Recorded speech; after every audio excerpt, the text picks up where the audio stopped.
আমরা যখন মৃত ব্যক্তির কবরের পাশে দাঁড়াই, জিয়ারত করতে যাই, তখন কি মৃত ব্যক্তি বুঝতে পারে আমরা যে তার কবরের পাশে দাঁড়িয়েছি?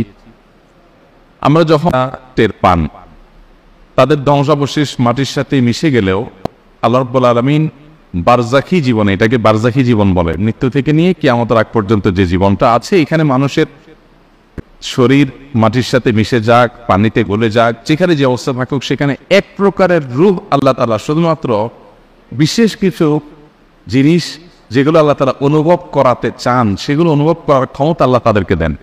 এর ভিতরে একটা হলো এটা যে কোনো ব্যক্তি তার কবর জিয়ারত করতে গেলে, কে আসলো জিয়ারত করতে, সেটা তিনি টের পান। সালাম যখন দেন, তখন সালামের জবাবও তিনি দেন, সেটা আমরা শুনতে পাই না।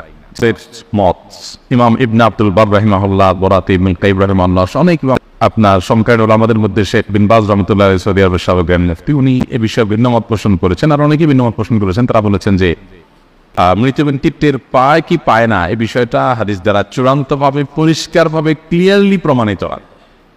বাট তারা আবার এটাও বলেন নাই যে মৃত ব্যক্তি টের পায় না।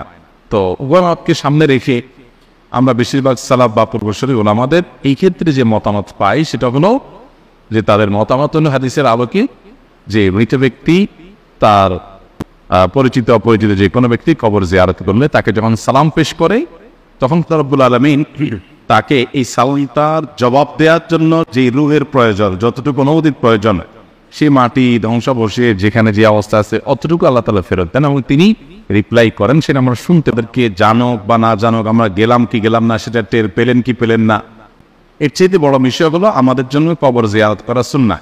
আমরা দূর থেকে তাদের জন্য দোয়া করলে সেটাও তাদের উপকারে আসবে, কাছে যেই দোয়া করতে হবে এটা জরুরি না।